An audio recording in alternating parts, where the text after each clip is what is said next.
الحمد لله والصلاة على من لا نبي بعده وعلى آله وأصحابه ومن تبعهم ودعا بدعوتهم إلى يوم الدين أما بعد فأعوذ بالله من الشيطان الرجيم بسم الله الرحمن الرحيم قال الله تعالى ادع إلى سبيل ربك بالحكمة والموعظة الحسنة وجادلهم بالتي هي أحسن আল্লাহ তাআলা যে কোরআন আয়াত পাঠ করেছে ওই কোরআন আয়াতে আল্লাহ রব্বুল আলামিন আমাদের সবাইকে নির্দেশ দিচ্ছেন উদউ ইলা সাবিলি রাব্বিকা বিল হিকমাতি ওয়াল মাউইযাতিল হাসানা তোমরা মানুষকে আল্লাহর পথে আহ্বান করো প্রজ্ঞা দিয়ে মাউইযাতিল হাসানা সুন্দর বয়ানের মাধ্যমে সুন্দর আলোচনার মাধ্যমে তো সুন্দর আলোচনা এবং হিকমা এগুলা দিয়ে কি সবসময় অ্যাপ্রোচ হবে না এরপর আবার বলতেছেন ওয়াজাদিলহুম বিল্লাতি হিয়া আহসান তোমরা তাদের সাথে উত্তমভাবে ডিবেট করো উত্তমভাবে তাদের কাছে বিতর্ক করো উত্তম পন্থায় তো এটা আল্লাহ তাআলা বলে দিয়েছেন আজকে যে আলোচনার প্রতিপাদ্য বিষয় এটা হচ্ছে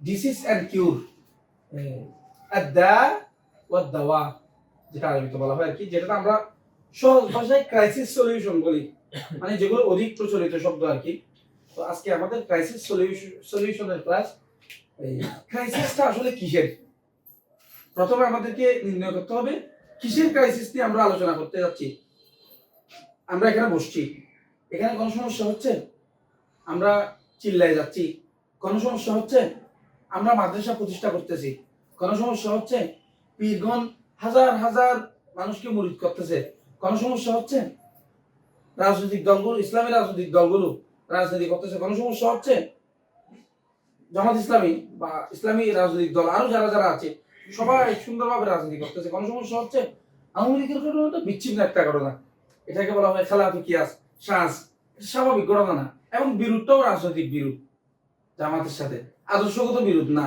রাজনৈতিক বিরোধ না হলে হেফাজতের সাথে নেগোসিয়েশন করবে জামাতের বিরোধিতা করবে ব্যাপারটা উল্টা হয়ে গেল না হেফাজত তো তাদের নীতিগত জায়গা থেকে এটা হয়তো সবাই জানে না নীতিগত জায়গা থেকে জামাতের থেকেও আরো মৌলিক জায়গা থেকে ইসলামকে প্রেজেন্ট করে মানে দেওবন্দি উলামা ইকরাম তো আরো মৌলিক জায়গা থেকে ইসলামকে প্রেজেন্ট করে এবং মডারেট যে সমস্ত টার্মে তারা এই আমেরিকার ভ্যালুস গুলোর সাথে আপনার সমন্বয় করে দেওবন্দিরা তো এটাও করে না ব্রিটিশ বিরোধী আন্দোলন তো দেওবন্দিরাই করছে না এই জায়গায় এদের ইসলামপন্থীদের সাথে তার বিরোধিতাটা কিন্তু নীতিগত না রাজনৈতিক সাময়িক এখন আমরা দেখতে পাচ্ছি নীতিগত জায়গায় ইসলাম বিদ্বেষীরা তাবলীগ জামাতে কোনো সমস্যা করতেছে না মাদ্রাসায় কোনো সমস্যা করতেছে না খানকা মাহফিল ইসলামী রাজনৈতিক দল এখানে কোনো সমস্যা করতেছে না তাহলে সমস্যা করতেছে না মানে এটা হচ্ছে বড় সমস্যা কেন সমস্যা করতেছে না এই কালিমার দাওয়াত এই দিন তো সেই দিন যেই দিন গ্রহণ করার কারণে আবু যর গিফারী রাদিয়াল্লাহু আনহু চারদিক থেকে ওনাকে আঘাত করা হয়েছে কি ভাই এই দিন তো সেই দিন যেই কালিমার ঘোষণা দেওয়ার কারণে রাসূল সাল্লাল্লাহু আলাইহি ওয়াসাল্লামের চাচা ওনাকে বলে উঠলেন কি তাব্বাত ইয়াদাকা ইয়া মুহাম্মদ শুধু লা ইলাহা ইল্লাল্লাহু মুহাম্মাদুর রাসূলুল্লাহ এটা দাওয়াত দিয়েছেন এখনো ইমারত আসে না এখনো আপনার জামা আসে নাই এখনো এই আপনার জিহাদ আসে নাই ওভাবে এখন ইসলামের রাষ্ট্র প্রতিষ্ঠা এভাবে আসে নাই জিহাদের কথা আসে নাই সংখ্যালঘুর সাথে কিভাবে অ্যাপ্রোচ হবে এই প্রশ্ন আসে নাই শোনা মাত্রই কালিমা শোনা মাত্রই কি বললো তাব্বাত ইয়াদাকা ইয়া মুহাম্মদ হে মুহাম্মদ তোমার দুই হাত ধ্বংস হোক এটা একটু চিন্তা করে দেখেন এটা কেন হবে যে কালিমা শোনা মাত্রই বলতেছে তোমার মুহাম্মদ তোমার দুই হাত ধ্বংস হোক এরকম আক্রমণাত্মক কেন হবে তাহলে বুঝে যায় এরা কিন্তু আরবি লা ইলাহা ইলাহা উলুহিয়তের জায়গাটা আরবি কন্টেন্টটা আরবি ইবারতটা ওরা খুব ভালোভাবে ধরে ফেলছে কিন্তু শোনা মাত্র আমি উলুহিয়তের জায়গায় আল্লাহকে যারা সবাইকে অস্বীকার করবো মানে এখানে কি বলতে চাচ্ছে সব কিন্তু ধরে ফেলছে এরা এই জায়গায় আমাদের এই ক্রাইসিসটা কোন জায়গায় ক্রাইসিস কিসের ক্রাইসিসটা হচ্ছে আল্লাহর দ্বীন প্রতিষ্ঠা হতে যে সমস্ত ক্রাইসিস গুলো আসে আল্লাহর দ্বীন কেন প্রতিষ্ঠা হচ্ছে না হাজার হাজার মাদ্রাসা আছে লক্ষ লক্ষ আলেম ওলামা আছে লক্ষ হাজার হাজার খানকা আছে মানে শত শত ইসলামী রাজনৈতিক দল আছে শত শত ওয়াজ মাহফিল হচ্ছে আল্লাহর দ্বীন কেন প্রতিষ্ঠা হচ্ছে না বাধা কি আল্লাহর দ্বীন প্রতিষ্ঠা হওয়ার পথে সংকট কি সমাধান কি বুঝতে পারছেন ভাই আজকের ক্রাইসিস সলিউশনের প্রতিপাদ্য বিষয়টা কিসের ক্রাইসিস আমাদের পরিবারের ক্রাইসিস না আমার ব্যক্তিগত কোনো ক্রাইসিস আল্লাহর দ্বীন প্রতিষ্ঠা না হওয়ার ক্রাইসিস আল্লাহর দ্বীন প্রতিষ্ঠা হতে বাধা কিসের বাধার কারণে আল্লাহর দ্বীন প্রতিষ্ঠা হচ্ছে না তা আমরা এটাকে প্রথমে ক্রাইসিসটাকে এই ডিজিজ এটাকে আমরা দুই ভাগে ভাগ করছি। একটা হচ্ছে কি ইন্টারনাল, আর একটা হচ্ছে কি হ্যাঁ এক্সটার্নাল। এই জায়গায় একটা হচ্ছে অভ্যন্তরীণ আর একটা হচ্ছে বাহ্যিক। তো আমরা প্রথমে আমাদের অভ্যন্তরীণ বিষয়গুলো আলোচনা করার চেষ্টা করব, যে সমস্ত বিষয়গুলো আমাদের অভ্যন্তরীণ। কারণ আল্লাহ তাআলা বলেছেন ইন্নাল্লাহা লা ইউগাইয়িরু মা বিকাউমিন হাত্তা ইউগাইয়িরু মা বিআনফুসিহিম। আল্লাহ তাআলা ওই জাতির ভাগ্য ততক্ষণ পর্যন্ত পরিবর্তন করবেন না যতক্ষণ পর্যন্ত সেই জাতি নিজেদের অবস্থা পরিবর্তন না করবে। এটা কিন্তু খুব সেনসিটিভ একটা জায়গা, এই জিনিসটা কিন্তু বুঝতে হবে এবং আলোচনাগুলো দরদ নিয়ে বুঝতে হবে। মানে এগুলো শুনে এই দাসটা করে কিন্তু এখানে এই কঠোর ভাষায় অন্য ইসলামী ধারার প্রতি, অন্য ইসলামী যে সমস্ত কাজগুলো চলতেছে তাদের প্রতি অ্যাগ্রেসিভ ভাষায় কথা বলা যাবে না, এটা কিন্তু হিতে বিপরীত হবে। আপনাকে এই জায়গায় বিশেষ করে অভ্যন্তরীণ সংকটকে আমরা দুই ভাগে ভাগ করছি, একটা হচ্ছে উলামা এবং ইসলামপন্থীদের সংকট, আর একটা হচ্ছে কি আওয়ামদের সংকট। তো আমরা প্রথমে উলামা এবং ইসলামপন্থীদের সংকট নিয়ে আলোচনা করব। এই জায়গায় আলোচনা করতে খুব সেনসিটিভ ভাবে, খুব এই ভদ্রভাবে, খুব দরদ মাখা শব্দ চয়ন করে আলোচনা করতে হবে। কারণ একটা কথা আপনি মানেন না মানেন, ইসলামটা কিন্তু আমাদের পর্যন্ত এরাই কিন্তু টিকিয়ে রাখছে। খেলাফতের পরবর্তীতে ভুল চিন্তা হোক, সমস্যা থাকুক, এই ওনারাই কিন্তু ইসলামটা আমরা পর্যন্ত নিয়ে আসছে। ওই জায়গায় ওনাদের ভূমিকাটা কিন্তু স্বীকার করতে হবে। হাজার হাজার মানুষ তাবলিগে গেছে, চিল্লা লাগাইছে, যার কারণে দিন বুঝছে ওনার ছেলেকে আলেম বানিয়েছে। ওনার ছেলে হয়তো আপনাদেরকে দাওয়াত দিচ্ছে, এরকম হইতে পারে না? এরকম হইতে পারে না অনেক অনেক। তো দেখেন, আমার ব্যক্তিগত কথা বলতেছি না, এরকম অনেক কেস আছে না এরকম। তো এই জায়গায় আমাদেরকে খুব দরদ মাখা শব্দ চয়ন দিয়ে এই সমস্যাগুলো আলোচনা করতে হবে। এখন আমরা আদব রক্ষা করব, ভালোবাসা থেকে বলবো, কিন্তু আদব রক্ষা করার মানে এটা না যে সমস্যা নিয়ে আলোচনা না করা। এটা কিন্তু আদব রক্ষা না। আপনি আপনার পীরের আদব নিয়ে চিন্তা করতেছেন, আপনি আপনার মুরব্বীর আদব নিয়ে চিন্তা করতেছেন, অথচ এখানে আল্লাহর আদব কোথায়, রসুলের আদব কোথায়? আল্লাহর আদব, রসুলের আদব যদি রক্ষা না হয়, এই সমস্যাটা হবে কুফরের সমস্যা, এটা হবে জাহেলিয়াতের সমস্যা। আর পীরের আদব, মুরব্বীর আদব যদি রক্ষা না হয়, এই সমস্যা হবে কি বড় জোরে, এটা মানে খারাপ একটা জিনিস, অপছন্দনীয় বা গুনার একটা জিনিস, এই ক্যাটাগরিতে থাকবে সমস্যাটা। তো উলামা, তাবলিগ জামাত, মাদ্রাসা, খানকা, মাহফিল, ইসলামী রাষ্ট্রলীগ দল, ওনাদের রূপটা কি? বিদাত। ওনাদের রূপের নাম কি ভাই? বিদাত। বিদাত অর্থাৎ এটা বিদাতে হাসানার নামে, এটা এই বিদাত এরকম খারাপ না, মানে ভালোর মোড়কে বিদাতটা আসতেছে, ভালোর এই রূপ নিয়ে বিদাতটা আসতেছে। আর সবচেয়ে বড় মারাত্মক সংকটটা হচ্ছে খণ্ডিত ইসলাম চর্চা। অর্থাৎ যে যে কাজটা করতেছে সে তার কাজটাকে মৌলিক মনে করতেছে এবং সে তার কাজটা প্রতিষ্ঠিত রাখার চেষ্টা করতেছে। এটাকে আমরা বলতে পারি অনেকটা কায়েমি স্বার্থবাদ। অর্থাৎ যে মাদ্রাসা নিয়ে আছে, এই ইয়াগুলো থেকে ভুল মেসেজ নিবেন না কিন্তু ভাই। প্রথমেই বলে দিয়েছি, মাদ্রাসা, মসজিদ, খানকা, রাজনৈতিক দল বা তাবলীগের বিভিন্ন যে সমস্ত ধারাগুলো আছে, ওনাদের কারণেই কিন্তু আমাদের একটুকু পর্যন্ত আমরা এই ইসলামটা একটুকু পর্যন্ত আমরা পর্যন্ত পৌঁছছে। কিন্তু আমরা সমস্যাগুলো আলোচনা করবো না এমন না, এখানে সমস্যা হচ্ছে কায়েমি স্বার্থবাদ। অর্থাৎ আমি মাদ্রাসার মুহতমিম, আমার একটা মাদ্রাসা আছে, এখন আমি চাই এই মাদ্রাসার ব্যবস্থাটা টিকে থাকুক। এটার অনেকগুলো কারণ হতে পারে। একটা কারণ এমনও হতে পারে যে কায়েমি স্বার্থবাদ, যেটা বললাম, যে আমার মাদ্রাসাটা প্রতিষ্ঠিত না থাকলে এখন আমার তো অন্য কোথাও জায়গায় কাজ করার কি নাই, অ্যাবিলিটি নাই, আমার যোগ্যতা ওইটা নাই, আমি অন্য কোনো জায়গায় কাজ করব। এই জায়গায় অনেকটা এই সংকীর্ণতার জায়গা থেকে, সংকীর্ণ চিন্তার জায়গা থেকে, যে যেটা নিয়ে কাজ করতেছে সে সেটাকে মৌলিক কাজ মনে করতেছে এবং সেই মৌলিক কাজকে কেন্দ্র করে অন্য সবগুলোকে বিবেচনা করতেছে। দেখেন, জামাত ইসলামী অনেক অবদান আছে, আপনি অস্বীকার করতে পারবেন না। এবং জামাত ইসলামী যে সমস্ত তাদেরকে শহীদ করা হয়েছে, আমরা ওনাদেরকে গজওয়ে হিন্দের শহীদ মনে করি এবং নিঃসন্দেহে ওনারা শহীদ ইনশাআল্লাহ, ঠিক আছে, আল্লাহর কাছে ওনারা পাবেন। কিন্তু এর মানে এটা না কিন্তু সমস্যা নিয়ে আলোচনা না করা। জামাত ইসলামী মুসলমানদেরকে দুই ভাগে ভাগ করে, জামাত ইসলাম করে, জামাত ইসলাম করে না, দুই ভাগে ভাগ করে। একদল মুসলমান হচ্ছে কি জামাত ইসলাম করে, আর একদল মুসলমান জামাত ইসলাম করে না। শুধু জামাত ইসলাম না, অন্যান্য ইসলামের রাজনৈতিক দলগুলোর কেসও সেম। আমি জেলখানায় একটা খুররাম মুরাদের একটা বই পড়ছিলাম, ইসলামী রাজনৈতিক ইসলামী আন্দোলনের কর্মীদের পারস্পরিক সম্পর্ক। দেখেন কোন ফ্রেমওয়ার্কে কি নিয়ে আসছে। এখানে সবগুলো আয়াত, সবগুলো হাদিস নিয়ে আছে কি জানেন? ইন্নামাল মুমিনুনা ইখওয়া, নিশ্চয় মুমিনরা হচ্ছে ভাই ভাই। ফাসলিহু বাইনা আখাওয়াইকুম, তোমরা তোমাদের ভাইদের মধ্যে মীমাংসা করো। এটা কি জামাত ইসলামী আন্দোলনের কর্মীদের জন্য বিধান, না সমস্ত মুসলমানদের জন্য বিধান? এই যে চিন্তার সীমাবদ্ধতা, আমি আমার দলের ভিতর ওই বিধানটা কাটাচ্ছি যেটা আল্লাহ তাআলা ইউনিভার্সাল সমস্ত মুমিনদের জন্য বলেছেন। বুঝছেন জিনিসটা? আমি দলীয় সংকীর্ণতায় আবদ্ধ করে ফেলছি, অর্থাৎ ওই আয়াতের বয়ানটাকে আমি খণ্ডিত করে ফেলছি, আমি আমার দলে সীমাবদ্ধ করে ফেলছি। যতগুলো আয়াত, যতগুলো হাদিস, একজন হাদিস আছে না মুমিনদের, একজন মুমিন এর সমস্যা আরেকজন মুমিন কিভাবে ধরবে, একজন মুমিনের মাঝে আরেকজন মুমিনের সাথে সমস্যা হলে সেটা কিভাবে সমাধান করবে, কোরআন হাদিসে বিভিন্ন জায়গায় আছে না, সবগুলো হাদিস এখানে কোট করে নিয়ে আসছে। হেডলাইন দিছে কি? ইসলামী আন্দোলনের কর্মীদের পারস্পরিক সম্পর্ক। এখানে বাহ্যিকভাবে আপত্তি ধরতে পারবেন না, গভীর একটা আপত্তি আছে এখানে। যেই জিনিসটা ব্যাপক সেটাকে আমি দলীয় ফ্রেমওয়ার্কে সীমাবদ্ধ করে ফেললাম। এরপর তাবলিগ জামাত আছে, মাদ্রাসা আছে, খানকা আছে, এগুলো সবার কিন্তু এই খণ্ডিত ইসলাম চর্চার সমস্যাটা আছে। তাবলিগে গিয়ে আপনি 6 নম্বরের বাইরে, এখন তো কিছুটা পরিবর্তন হচ্ছে, মোটামুটি আমরা গেলে, আমরা আলোচনা করলে আমাদেরকে ঠিক আছে আলেমরা আলোচনা করতেছে, ব্যাপকতাটা খুব রিসেন্টলি আসছে।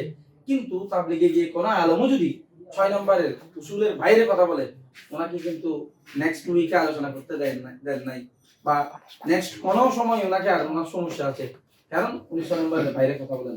মানে 6 নম্বরের যে কাঠামোগুলো প্রতিষ্ঠিত হয়েছে আল্লাহর দ্বীনের দাওয়াতটা মানুষের কাছে সহজভাবে পৌঁছানোর একটা পদ্ধতি হিসেবে তারা পদ্ধতিটাকে মূলনীতি বানিয়ে নিল।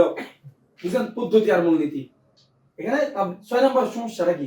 6 নম্বর কি আসলে সমস্যা আছে? পদ্ধতি হলে কোনো সমস্যা নাই, মূলনীতি হলে সমস্যা আছে। এখন পদ্ধতিকে কি বানানো হয়েছে? মূলনীতি বানানো হয়েছে। এরকম মাদ্রাসা, খানকা, এখানেও কিছু ওলামা ইকরাম মাদ্রাসা প্রতিষ্ঠায় কিছু কি বানাইছেন?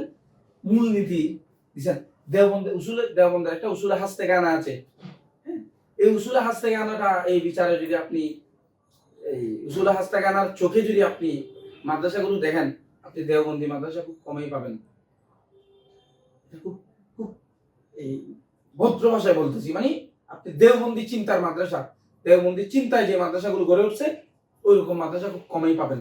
আপনি যদি উসুলে হাসতে গানার চিন্তা করেন, সেখানে একটা উসুলে হাসতে গানার মধ্যে ছিল যে এই সরকারি এবং কর্তৃত্বশীল, এক কথায় এলিটদের সাথে এদের কোনো অনুদান নেওয়া যাবে না, এদের থেকে কোনো কি করা যাবে না, সম্পর্ক রাখা যাবে না। অনুদান আসবে কোত্থেকে?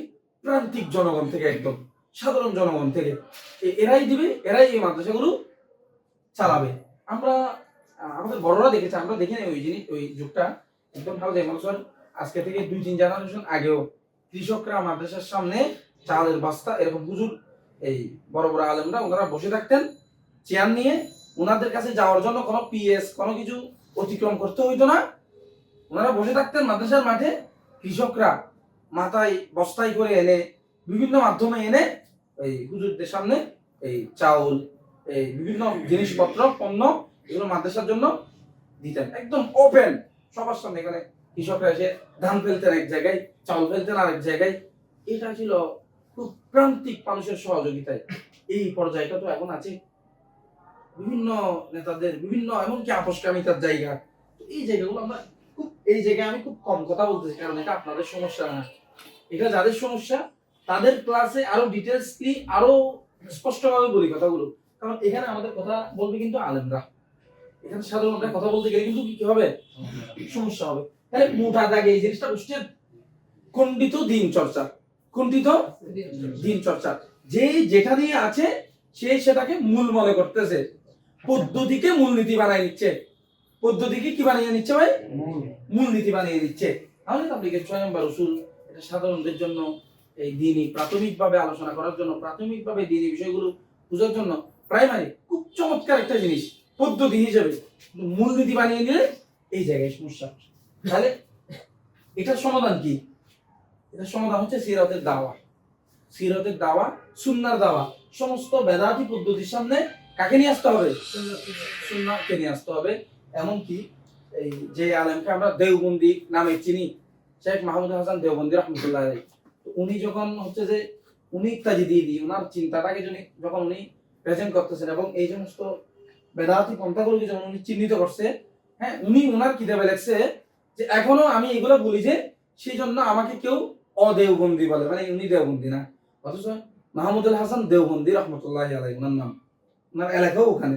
এই যে দেখেন এই চিন্তাটা কিন্তু আমরা নতুন ভাবে নিয়ে আসতেছি না, নতুন কারো মাধ্যমে এই চিন্তাটা নিয়ে আসতেছি না, একদম শেখ মাহমুদুল হাসান দেওবন্দি রহমতুল্লাহ আলাইহি থেকে, আব্দুল ওয়াহাব রহমতুল্লাহ আলাইহি থেকে, শহীদ রহমতুল্লাহ আলাইহি থেকে, ওই জায়গা থেকে কিন্তু তাজদীদি কাজ কিন্তু আগেও হয়েছে।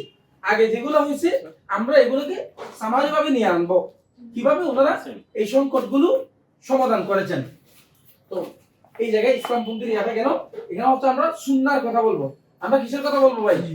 সুন্নাহর কথা বলবো। এখানে আমরা সিরাত রাসূলের কথা বলবো, যে আল্লাহ রাসূল সাল্লাল্লাহু আলাইহি ওয়াসাল্লাম দ্বীনটা কিভাবে প্রতিষ্ঠা করছেন, আল্লাহ রাসূল সাল্লাল্লাহু আলাইহি ওয়াসাল্লাম দ্বীন প্রতিষ্ঠার পদ্ধতিটা কি ছিল, সাহাবায়ে কেরামের দ্বীন প্রতিষ্ঠার পদ্ধতিটা কি ছিল। এরপর হচ্ছে যে অভ্যন্তরীণ সমস্যাকে আমরা দুই ভাগে ভাগ করছি, আলেম এবং ইসলামপন্থী, আওয়ামদের সমস্যা। আওয়ামদের মধ্যে দুইটা পার্ট, একটা হচ্ছে কি এলিট শ্রেণী, আর একটা হচ্ছে সাধারণ শ্রেণী। এটা হচ্ছে কর্তৃত্বশীল শ্রেণী, আর এটা হচ্ছে সাধারণ শ্রেণী। উভয়ের ক্রাইসিস এই জাহিলিয়াত শিরক। আমরা সাধারণ শ্রেণীর সমস্যাগুলো আলাদাভাবে নিয়ে আসি নাই, কর্তৃত্বশীল শ্রেণীর সমস্যাটাই কিন্তু সাধারণ শ্রেণীর সমস্যা। আরবি একটা প্রবাদ বাক্য আছে, আন্নাসু আলা দীনি মুলুকিহিম, মানুষ হচ্ছে যার রাজত্ব চলে তার মতকেই কিন্তু মোটা থাকে, গ্রহণ করে নেয়, ওটার উপরেই থাকে। তাহলে এখানে কর্তৃত্বশীল যে এলিট শ্রেণী, কর্তৃত্বশীল এলিট শ্রেণী, ওই কমিউনিস্টরা দুইটা ভাগ করে না, একটা হচ্ছে কি এই একটা হচ্ছে এই অলক্তরেয়া, আর একটা হচ্ছে কি এই এলিট শ্রেণী, একটা হচ্ছে এলিট শ্রেণী আর একটা হচ্ছে কি নিম্ন শ্রেণী। এটা কিন্তু কোরআন শরীফে আছে, আল মুস্তাকবিরিন আল মুস্তাদআফিন। মুস্তাকবির সব সময় ইসলামকে অস্বীকার করার প্রশ্নে, নবীদেরকে তাকযীব করার প্রশ্নে, নবীদেরকে মিথ্যা আরোপ করার প্রশ্নে সর্বপ্রথম কারা বলতেন? ইস্তাকবারু, ওয়াকাল আল্লাযীনা ইস্তাকবারু, যারা অহংকারী। ইস্তাকবারু শব্দের অর্থ হচ্ছে যে অহংকারী। অহংকারীরা কি বলে উঠলো? এরা বলে উঠলো যে তুমি তো মিথ্যাবাদী। কারণ মুস্তাকবিরিন কেন নবীকে অস্বীকার করছেন? দেখতেছেন তাদের কর্তৃত্ব চলবে না, কারণ নবীদের যে দাওয়াটা এটা যখন সামনে চলে আসবে সবচেয়ে বেশি ক্ষতিগ্রস্ত হবে কারা? মুস্তাকবিরিনরা। এরা কারা ভাই? মুস্তাকবিরিন। এরা হচ্ছে মুস্তাদআফিন। এদের সমস্যা কথা বুঝতে পারছেন ভাই? এখানে কোরআন শরীফের একটা আয়াত আছে, ওয়াকাল আল্লাযীনা ইত্তাবাউ মাথা নিচু করে, ইত্তাবারা আল্লাযীনা তুবিউ মিনাল্লাযীনা ইত্তাবাউ ওয়া রাআউল আযাবা ওয়া তাকাত্তাআত বিহিমুল আসবাব। যেদিন কর্তৃত্বশীল যারা নেতৃত্ব শ্রেণী ছিল তারা তাদের কর্মীদের সাথে, সাধারণদের সাথে সম্পর্ক ছিন্ন করবে। সম্পর্ক ছিন্নের পরিপ্রেক্ষিতে ওয়াকাল আল্লাযীনা ইত্তাবাউ লাউ আন্না লানা কাররাতান ফানাতাবাররা মিনহুম কামা তাবাররাউ মিন্না। যে এরা বলবে যে আজকে তোমরা আমাদের সাথে সম্পর্ক ছিন্ন করতেছো, আমরা যদি পৃথিবীতে আবার ফিরে যাওয়ার সুযোগ পাইতাম তাহলে আমরাও তোমাদের সাথে সম্পর্ক ছিন্ন করতাম, যেরকম আজকে তোমরা আমাদের সাথে কি করতেছো, সম্পর্ক ছিন্ন করতেছো। এখন কোরআনের বয়ানেও কিন্তু দুইটা শ্রেণী চলে আসতেছে, ইত্তাবাউ, ওয়াকাল আল্লাযীনা ইত্তাবাউ, ইত্তুবিউ, ইত্তাবাউ, যারা অনুসরণ করছে, যাদেরকে অনুসরণ করা হয়েছে। এই জায়গায় দেখেন কর্তৃত্বশীল এলিট শ্রেণী, এদের ক্রাইসিস কি? Socio Econo Politico diplomatic system. এইটা কিন্তু আবার ওই যে গ্লোবাল অর্ডার, এটা কিন্তু বাহ্যিক সমস্যা এখান থেকে আসছে। বুঝতে পারছেন জিনিসটা? এখানে একটা ইতিহাস চলে আসবে, ইউরোপীয় রেনেসার ইতিহাস চলে আসবে। ইউরোপীয় রেনেসার প্রেক্ষাপটে এই ইউরোপীয় রেনেসার যাদের বিরুদ্ধে হয়েছে তিনটা শক্তি, একটা ছিল রাজতন্ত্র কেন্দ্রিক রাজতান্ত্রিক শক্তি, আরেকটা হচ্ছে কি সামন্তবাদী, আরেকটা হচ্ছে গির্জা কেন্দ্রিক মানে কূটতন্ত্র ধর্মীয় শক্তি, মূল ধর্মীয় শক্তি আর কি। এই জায়গায় এদের বিরুদ্ধে সমস্যাটা হলো কেন? কারণ ইতিহাসের পরিক্রমায় দেখা যায় এই মুস্তাদআফিন যারা দুর্বল, এরা কখনো কিন্তু এলিটদের বিরুদ্ধে কথা বলার সাহস পান না।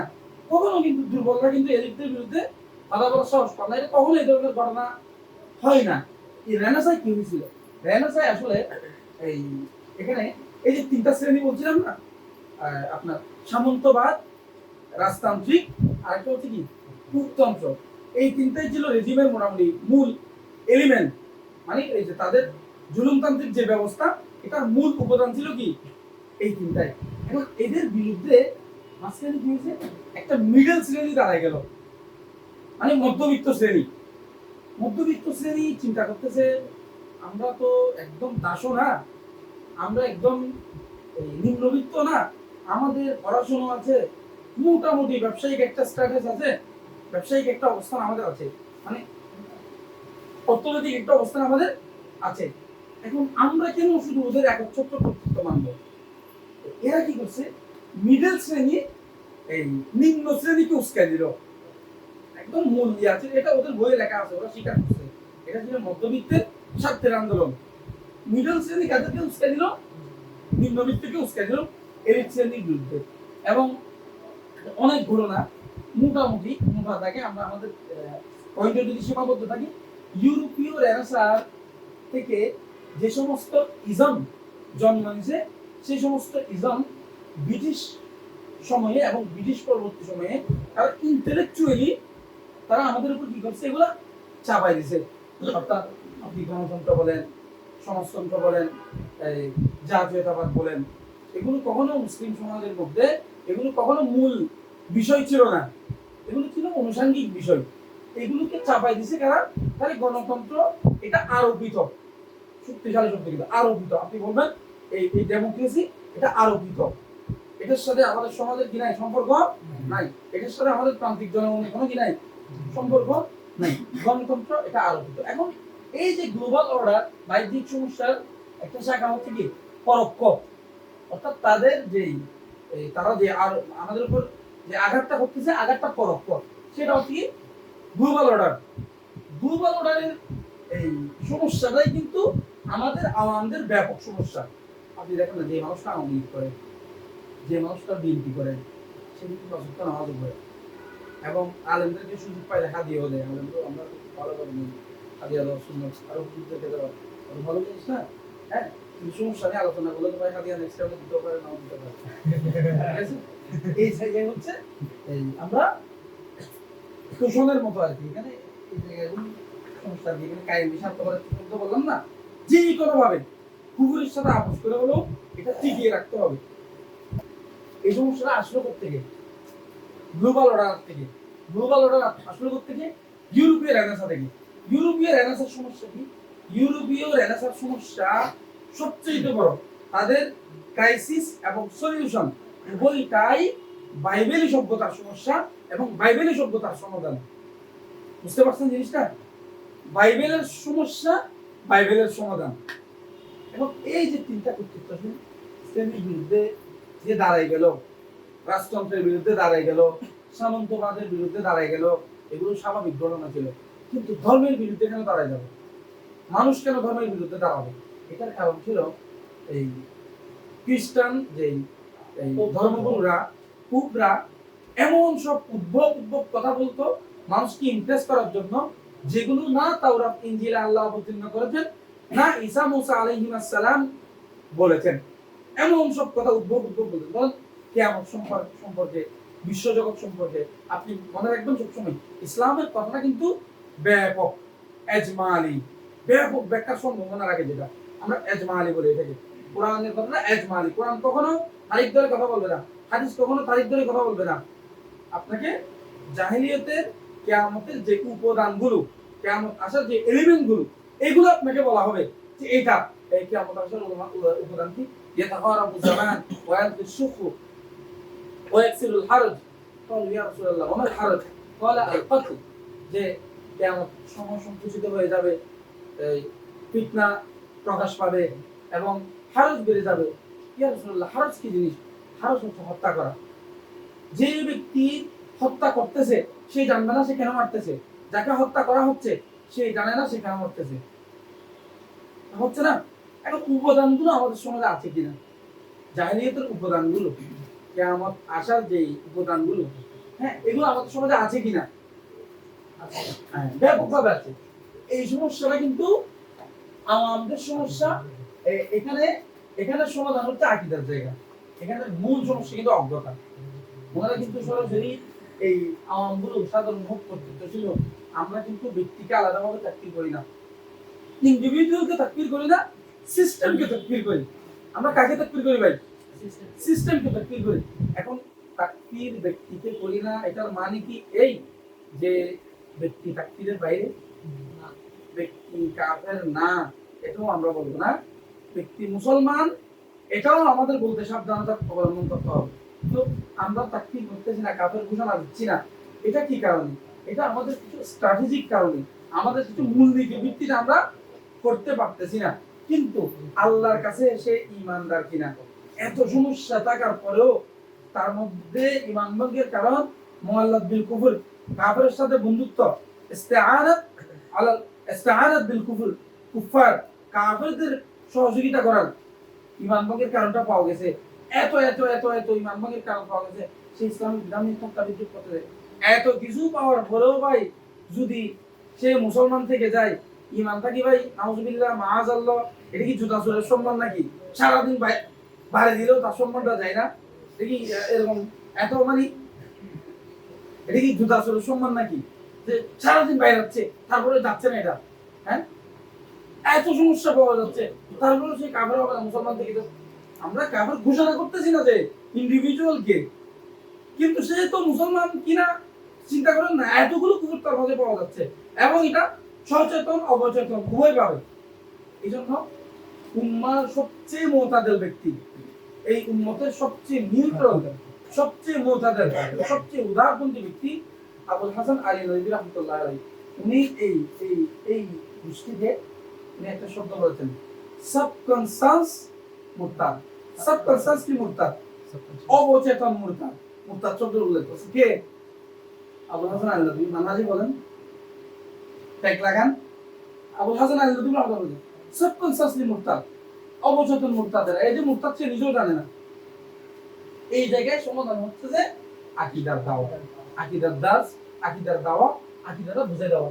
আকীদার দাওয়া কোন জায়গা থেকে? যে ইসলামকে আমরা, ইসলাম মানে আমাদের চোখের সামনে ভেসে আসতেছে যে ইসলাম আসবে মানে কি? নামাজ প্রতিষ্ঠা হবে, রোজা প্রতিষ্ঠা হবে, হজ যাকাত এগুলো প্রতিষ্ঠা হবে। এগুলোর পাশাপাশি ইসলাম মানে রূপঘাট সুন্দর হয়ে যাবে, দুর্নীতি থাকবে না, ইসলাম আসলে কোনো গরিব থাকবে না। এটা কি এই এলিমেন্ট, এই উপাদানটা কি ইসলামে নাই? অবশ্যই এই জায়গা থেকে দাওয়াটা আসবে। ইসলাম আসলে অবশ্যই কোনো সমস্যা থাকবে না মানুষের। ইসলাম মানুষের আখিরাতের সমস্যা নিয়ে যেমন কথা বলে, অর্থাৎ তাওহীদের দাওয়াত দিয়ে এই জায়গায় ঠিক আবার দুনিয়ার সমস্যা নিয়ে কথা বলে। প্রত্যেক নবী রাসূল আপনি দেখবেন একই প্যাটার্নে, প্রত্যেক নবী রাসূল ব্যাপকভাবে তাওহীদের দাওয়াত দিয়েছেন। কোন একটা দাওয়াত ছিল এটা, মা লাকুম মিন ইলাহিন গায়রু, লা ইলাহা ইল্লাল্লাহ, আল্লাহ ছাড়া কোনো মাবুদ নাই। মা লাকুম মিন ইলাহিন গায়রু, তোমাদের জন্য আল্লাহ ছাড়া কোনো ইলাহ নেই। প্রত্যেক নবী রাসূল এর কমন প্যাটার্ন ছিল, তারা উলুহিয়তের দাওয়াত দিয়েছেন। কিসের দাওয়াত দিয়েছেন ভাই? উলুহিয়ত। এবার উলুহিয়ত কাকে বলে? আল্লাহ খাওয়ান, আল্লাহ মারে, আল্লাহ আসমান সৃষ্টি করছে, আল্লাহ জমিন সৃষ্টি করছে, আল্লাহ সূর্য সৃষ্টি করছে, আল্লাহ চন্দ্র সৃষ্টি করছে। এগুলো কি উলুহিয়ত? রুবুবিয়ত। এগুলো কিন্তু উলুহিয়ত না, এগুলো রুবুবিয়ত। রুবুবিয়তের জায়গায় আবু জাহেলের কোনো সমস্যা ছিল না। খুব বাসায় বল, ওয়ালাইন সাআলতাহুম মান খালাকাস সামাওয়াতি ওয়াল আরদ, আপনি তাদেরকে আপনি যদি তাদেরকে প্রশ্ন করেন আসমান জমিন কে বানাইছে, মান নাযালা মিনাস সামাই মা, আসমান থেকে কে পানি বর্ষণ করে, লায়াকুলুন আল্লাহ, তারা বলবে এগুলো আল্লাহ করেন।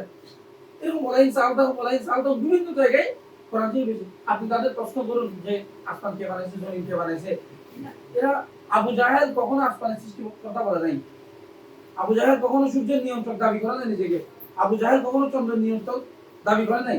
এই জায়গাতে সমস্যা না, আমি রোগের জায়গায় ওষুধ না দিয়ে, যেখানে ব্যথা সেখানে আমি ওষুধ না দিয়ে ওষুধ দিচ্ছি কোথায়? আরেক জায়গায় যেখানে সমস্যা নাই। প্রত্যেক নবী রাসূল উলুহিয়তের দাওয়াত দিয়েছেন এবং উলুহিয়তের জায়গাটা পরিষ্কার করেছেন, মা লাকুম মিন ইলাহিন গায়রু। এবং প্রত্যেক নবী রাসূল তাওহীদের দাওয়াত দেওয়ার পাশাপাশি উম্মতের সমস্যা সমাধান করছে। মুসা আলাইহিস সালাম কি উম্মতকে শুধু দ্বীন শিখিয়েছে, ফিরআউন থেকে মুক্তি দেন নাই? প্রত্যেক নবী রাসূলের উম্মতের কমন কিছু সমস্যা ছিল। যেমন এই লোতালের কওমে লূত, ওখানে সমস্যা ছিল কি? এই সমকামিতা, তারপর হচ্ছে পয়লা মাদিয়ানা আফাহুম শুআইবা, মাদিয়ান জাতির কাছে পাঠানো হচ্ছে তাদের ভাই শুআইবকে, তাদের সমস্যা ছিল তারা ওজনে কম দিত। এরকম প্রত্যেক নবীদের উম্মতের কমন কিছু সমস্যা ছিল, তারা এই সমস্যা নিয়ে আলোচনা করতো। এখন আমাদের নবী যেমন বিশ্ব নবী, আমাদের নবীর সমস্যাগুলো সব নবীর সমস্যাগুলো মিলে আমাদের নবীর উম্মতের সমস্যা হিসেবে দাঁড়িয়েছে। এখানে নবী রাসূলের সমস্যাগুলো, নবী রাসূলের উম্মতের সমস্যাগুলো দেখেন কোন সমস্যাটা এই উম্মতের নাই। ওজনে কম দেয় না, সমকামিতাকে একাডেমিক ভাবে প্রতিষ্ঠা করার চেষ্টা করা হচ্ছে না, এবং মুসলমান সন্তানরা এটাকে জেনেটিক বলে এই ফ্রেমওয়ার্কে ফেলে এটাকে অধিকারের প্রশ্নে এনে এটাকে জায়েজ করতেছে না, করতেছে কিনা মুসলমানের ছেলেরা? এই উম্মতের সমস্যা, লূত আলাইহিস সালামের উম্মতের যে সমস্যা, এই উম্মতের সে সমস্যা, মানে প্রত্যেক নবীর উম্মতের যে সমস্যাগুলো, এই উম্মতের সমস্যাগুলো একদম সবগুলো মিলে আর কি। তাই এখানে আমাদের কাজটা হচ্ছে কি ভাই, তাওহীদের দাওয়াত দেওয়া, আকীদার দাওয়াত দেওয়া। কিসের দাওয়াত দেওয়া ভাই? আকীদার দাওয়াত দেওয়া। আকীদার দাওয়াত মানে আপনাকে স্পষ্ট বলতে হবে লা ইলাহা ইল্লাল্লাহু মুহাম্মাদুর রাসূলুল্লাহ। লা ইলাহা মানে সমস্ত তাগুতকে অস্বীকার করতে হবে, ইল্লাল্লাহ আল্লাহকে স্বীকার করতে হবে, ঈমান বিল্লাহ, মুহাম্মাদুর রাসূলুল্লাহ, মুহাম্মাদুর রাসূলুল্লাহর মিশন আমার মিশন হতে হবে। হযরত আবু বকর সিদ্দিক রাদিয়াল্লাহু তাআলা রাসূলুল্লাহ সাল্লাল্লাহু আলাইহি ওয়াসাল্লাম থেকে জিজ্ঞাসা করেছেন, ইয়া রাসূলুল্লাহ, আমি তো ইসলাম গ্রহণ করছি, এখন আমার কাজ কি? রাসূলুল্লাহ কি বলেছেন? আমার কাজ যেটা তোমার কাজও সেটা। মুহাম্মদ রাসূলুল্লাহ সাল্লাল্লাহু আলাইহি ওয়াসাল্লামের যে কাজ উম্মতেরও সেই কাজ। এই জায়গায় আমাদেরকে আকীদার দাওয়াত দিতে হবে, লা ইলাহা ইল্লাল্লাহ মুহাম্মাদুর রাসূলুল্লাহ, এই জায়গা থেকে আসবে। এরপর আমরা এই বাহ্যিক যে সমস্যা, বাহ্যিক সমস্যার জায়গায় চলে আসি। বাহ্যিক সমস্যাটা দুই প্রকার, একটা হচ্ছে পরোক্ষ আর একটা হচ্ছে প্রত্যক্ষ। পরোক্ষ যে সমস্যা এখানে আলোচনা করেছিলাম, এখানে আমরা আকীদার ডায়ালগ করব। পরোক্ষ সমস্যা যেগুলো আছে, পরোক্ষ তাদের যে সমস্ত উপাদানগুলো আমাদের চাপিয়ে দেওয়া হয়েছে, যাদেরকে চাপিয়ে দিয়েছে একদম এলিট শ্রেণী পর্যন্ত, আমরা কি করবো ভাই? আকীদার দাওয়াত দিব। এরপর হচ্ছে এখানে কথা তো এখানে চলে আসছে প্রত্যক্ষ সমস্যা। প্রত্যক্ষ সমস্যা মানে সামরিক আগ্রাসন, ফিলিস্তিনে যে সমস্যা, এটা কি ভাই আপনি খানকা প্রতিষ্ঠা করে সমাধান করতে পারবেন? না। এখানে জামাত পাঠায় সমাধান করতে পারবেন? না। রাজনৈতিক দল গঠন করে সমাধান করতে পারবেন? না। ওখানে সমস্যা, এটা ওখানে সমস্যাটা ওই একদম ভাবে না হলো, এই একদম সমাজ বিজ্ঞানের ভাষায়, রাষ্ট্রবিজ্ঞানের ভাষায় ওখানে সমস্যা যেটা, সমাধানও রাষ্ট্রবিজ্ঞানের ভাষায় সেটা। বুঝতে পারছেন? আপনারা খুব শিক্ষিত, আপনারা ধরতে পারতেছেন আশা করি জিনিসগুলো। ওখানে সমস্যার সমাধান কি? রাষ্ট্রবিজ্ঞানের ভাষায় তার সমস্যার ধরন যেমন, তার সমাধানটাও তেমন। শাইখ একটা সেমিনার একটা কথা বলছিলেন না, যুদ্ধের একটা অংশ হচ্ছে যে আপোষ করা, বন্দি বিনিময় করা। আমি করতেছি যুদ্ধ করব, আমি যুদ্ধ এটার একটা অংশ কি? বন্দি বিনিময়, আপোষ করব। আবার আমি আপনার সাথে আপোষ করতে যাচ্ছি, আপনি জামাত, আপনি আমার ভাই, আপনি তাবলীগ জামাত, আপনি আমার ভাই, আমি আপনার সাথে আপোষ করতে যাচ্ছি, কিন্তু এই জায়গায় আমি আপনাকে ছাড় দেবো না। আপনাকে আমি ভালোবাসি, সেই জন্য তো আপনার সমস্যা কথা বলতেছি। আপনার সাথে আমি আপোষ করতে যাচ্ছি, এই জন্য তো আমি আপনার সমস্যাগুলো নিয়ে আলোচনা করতেছি, যে এই সমস্যাগুলো সহ আমি আপনার সাথে আপোষ করবো না, আপনি এগুলো ঠিক করেন, এই জায়গাগুলো পরিষ্কার করেন। তো আপোষের একটা অংশ হচ্ছে কি? যুদ্ধ বা একটু অ্যাগ্রেসিভ, একটু আক্রমণাত্মক ভাবে বলা, যাতে দিলের মধ্যে ভালোভাবে গেঁথে যায়। আর যুদ্ধের একটা অংশ হচ্ছে কি? আপোষ। এটা একদম সমাজ বিজ্ঞানের ভাষায় বললাম আর কি, আমরা বললাম মানুষরা এত সাদামাটা ভাবে বলতেছে আর কি। এখানে দেখেন পরোক্ষ সমস্যাটা, এটা সমাধান আকীদার দাওয়া। প্রত্যক্ষ সমস্যা সরাসরি সামরিক আগ্রাসন, এটা চালাচ্ছে না ভাই ফিলিস্তিনে, আপনার হচ্ছে যে কি আরাকানে, তারপর আপনার সিরিয়ায়, বিভিন্ন মুসলিম কান্ট্রিগুলোতে তারা এই সমস্যাগুলো, এই সামরিক আগ্রাসন সরাসরি চালাচ্ছে কিনা, ওটার সমাধান হচ্ছে জিহাদ ও দাল ফিসাবিলিল্লাহ, মায়ের বদল মায়ের বদল মায়ের। কোনো কথা নাই, এটা জিহাদ শব্দটা ইসলামের ব্যাপক, জিহাদ শব্দটা অনেকগুলো সংগ্রাম সামগ্রিক একটা অর্থ লালন করে।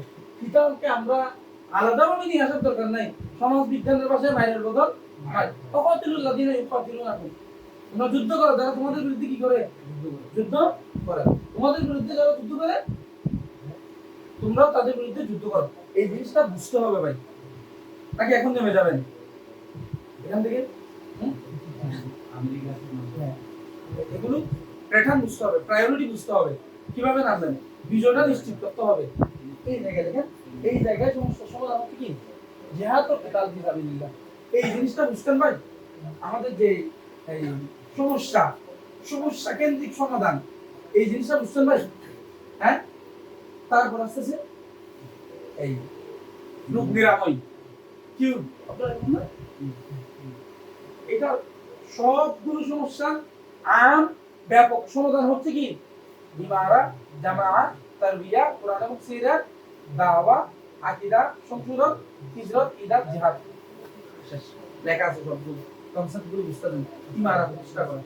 আপনি ব্যাপক ইমারা প্রতিষ্ঠিত না হলেও আপনারা যে কয়জন আছেন আপনারা একজনকে আমির বানাবেন, একজনকে আমির বানাবেন, ওই আমিরের অধীনে কাজ করবেন। এরকম ছোট ছোট ছোট ছোট ইমারাগুলো যখন প্রতিষ্ঠা হবে একসময় বড় ইমারার জন্য এগুলো কি হবে সহায়ক হবে। আজকে একদম একজনকে আমির বানাই নেবেন, ঠিক আছে। ইমারা প্রতিষ্ঠা করা, জামাবদ্ধভাবে থাকা, ঠিক আছে, জামাবদ্ধভাবে থাকা, একত্রিতভাবে থাকা, সবাই একজনকে মানবেন, জামাবদ্ধভাবে থাকবেন, বিচ্ছিন্ন থাকবেন না। তারপর হচ্ছে তারবিয়াত, যেটা আপনারা করতেছেন ধারাবাহিক চলতেছে, এটা হচ্ছে তারবিয়াত, ঠিক আছে।